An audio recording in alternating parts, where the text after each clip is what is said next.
y'all doing tonight? In full disclosure, just want to let you know, I've had a lot of dairy today. So things might go wrong. And if you can't see, I've got a gray beard, and I'm a product of the 70s. And, yeah! Woo! And growing up in the 70s was great, but I really didn't like the fashions all that much. I mean, if you can just imagine me in a set of bell-bottoms, a classy rayon shirt, clogs, and long hair, and people are really complaining about creepy clowns these days. I just don't get it. I mean, I was the original creepy clown. I was like fucking Disco Chucky. It was crazy. It was crazy. And I grew up in Indiana, which is basically the Mississippi of the Midwest, if anybody's ever been there. I mean, they are one religious freedom law away from holding inquisitions. It's just, thank you, Mike Pence. Yeah, thank you, Mike. Yeah. Use your power wisely. And Indiana wasn't that bad when I was growing up. I mean, we were tough kids when we were growing up. I don't understand helicopter parents these days. My parents were more like B-52s. They were dropping kid bombs all around the town. I mean, it was like we had one rule in the house, which was basically you had to be home by 5 for dinner, and anything before that was a 10-year-old version of The Purge. It was just like, get out there and anarchy. We loved playing on the playground, and you know, I was a bigger kid when I was growing up, so I wasn't like a regular Sears and Roebuck wearing jean guy. I was a Sears and Roebuck husky jean guy. Yeah, it was good for our playgrounds because our playgrounds were the Hunger Games before the Hunger Games were the Hunger Games. I mean, seriously, if you came home at all, it was a good day. It was awesome. Yeah, and we used to play a lot of games outside and a lot of activities. And you know, if you bought a game to play outside, it certainly didn't come with a warning label like they do today, right? I mean, do you remember lawn darts? Holy mackerel! Nothing like your mother ushering you out of the house with a set of 12-inch spikes, going, yeah, toss them at the neighbors, it's all good fun. Well, we used to throw out the rules for lawn darts, and we created our own game called Dodge 'em Darts. Which was basically you would throw the dart as high in the air as you possibly could, and the kid that got closest to the dart when it landed won. Can you imagine? I was never really good at this game. I always ended up looking like a fucking extra from the Game of Thrones. It was not a good thing. Band-Aids all around. I mean, Red Rover was more like Red Wedding for us as we were growing up as kids. We were mean to each other. It was terrible. But the most awesome activity that I got to really get involved with was the slip and slide. You guys remember this? It's banned now. The slip and slide is banned. Well, at least the ones that we used to grow up with. And for a bigger kid, it was like the devil and inertia had a baby. It was like, I turned into a fucking human cannonball. It's like nothing in my way could survive that. I'd end up on the lawn, through a fence, in the neighbor's yard. I kept wondering why my dad, when he wanted to get rid of weeds or dig a trench, would like lay out the slip and slide and go, come on, kids! Especially you, Danny. Get over here. Oh, we had fun. I love playing games. Games are like my thing. Even today, when my family gets together, we love to play games. And with this season, we've been playing a lot of Trump Monopoly, which is just disturbing in and of itself. And I was never really good at it. I mean, last time I played, I landed on bankruptcy 6 times. 6 times. It was okay. I got to grab a Miss Universe chest card and it said collect a basket of deplorables, and go directly to crazy. So I did. And when my brother and sister and I get together, we love to play Risk. But now they risk telling me things like I'm gonna vote for Trump, and I risk losing all integrity for them. It's a fun game. But my most favorite is playing hide and seek these days, where I hide my insecurities and my desire to make a suit from the skins of Ann Coulter, Sarah Palin, and Kellyanne Conway.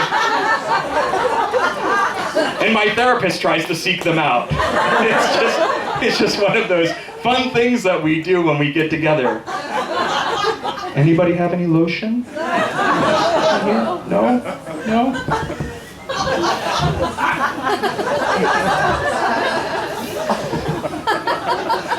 I love spending time with my parents.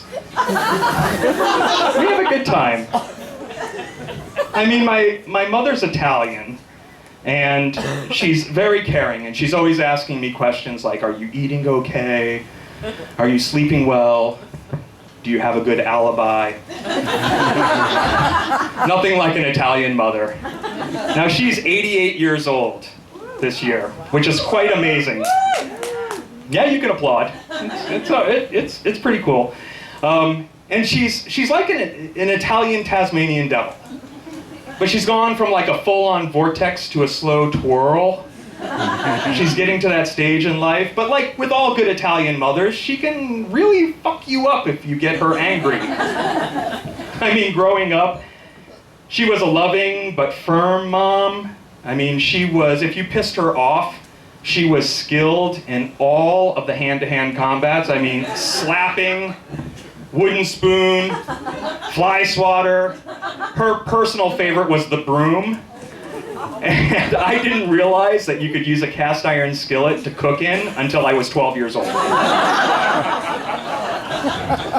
Yeah, apples don't fall far from trees. My mother was great.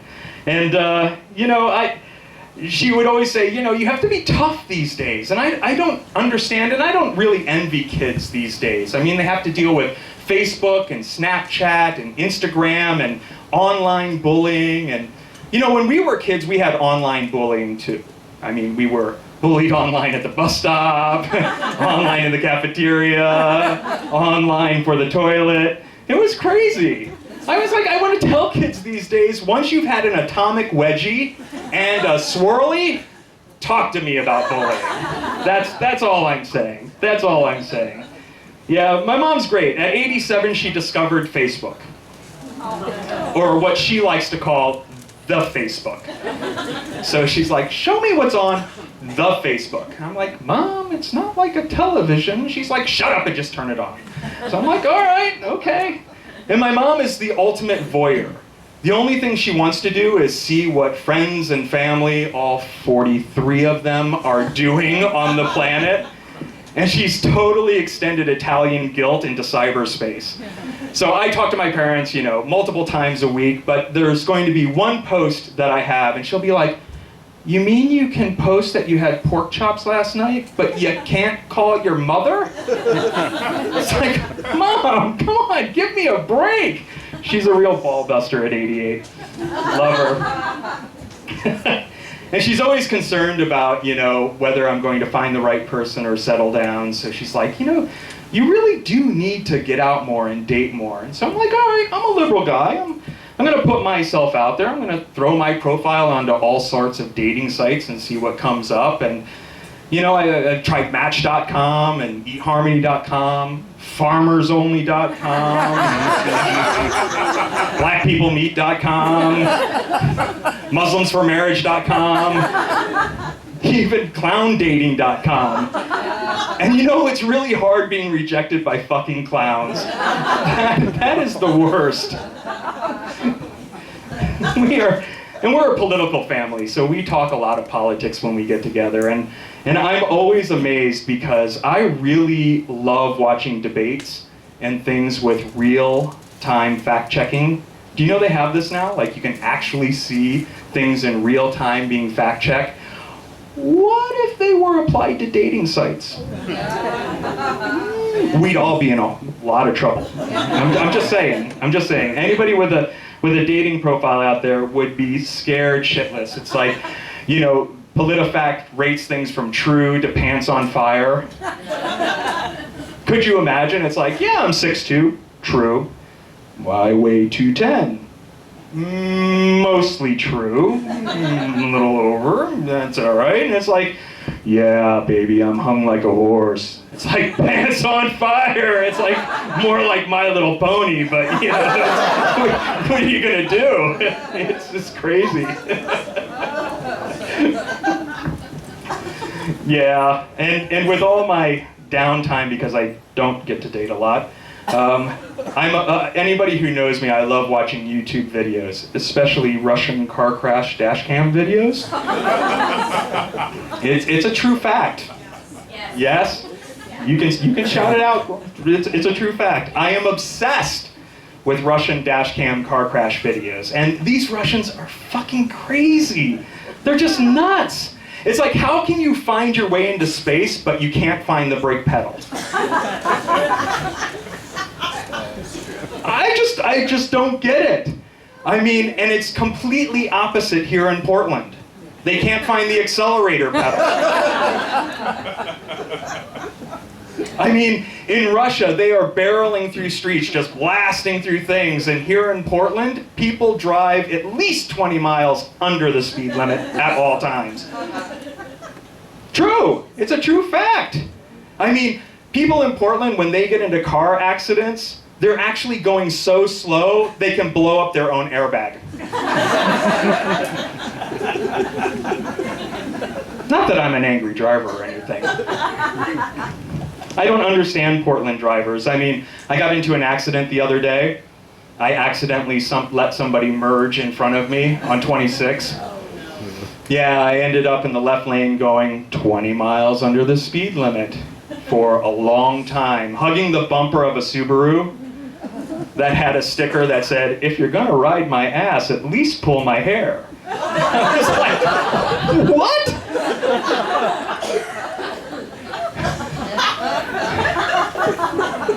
So I'm like, by the time I pass this person, I look over and it's like a 74-year-old woman. I'm like, oh man, keeping Portland weird. Gotta love it. Call me. And I really don't understand Portland drivers and the merge. I mean, let's just recap what a merge is, right? A merge happens when two roads come together, and it's based on the zipper principle. And the zipper principle is when both roads get together, you alternate each car at speed to keep flow going. It's a really simple idea. Portland drivers approach that zipper like a virgin on prom night. They are sweating profusely, they're nervous, they're desperate to get in. It's like, I don't get it. It's like, just merge, like you gotta merge into traffic. You gotta take your time, light some candles, put on some music. Enjoy the opportunity and just slip right in. That's what a merge should be like. You do not want premature zipperation. That's all I'm saying. That's all I'm saying.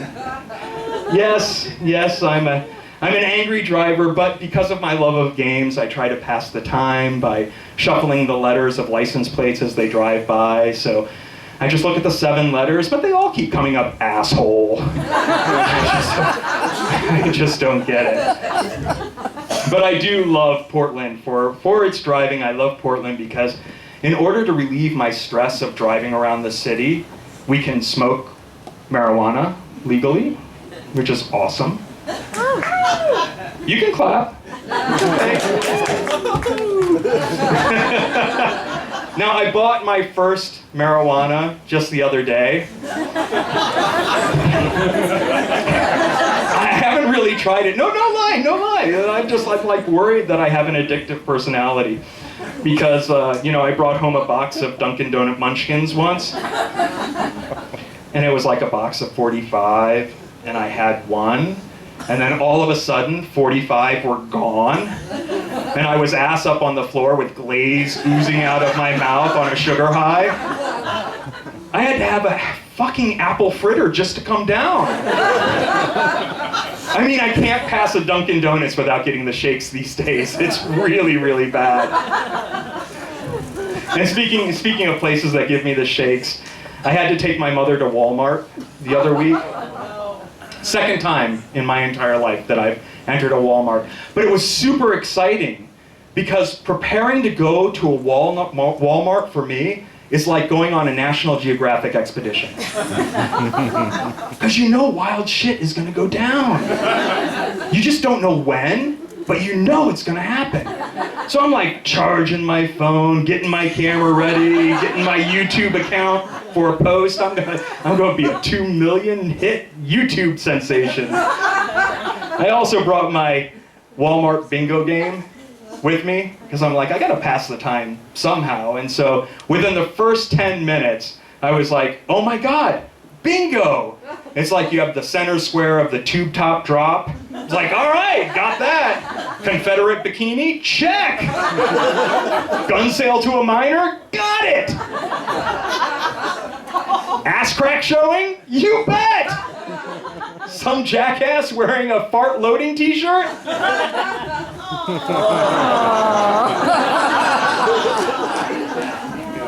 My name's Dan Graf. Thank you very much, everybody.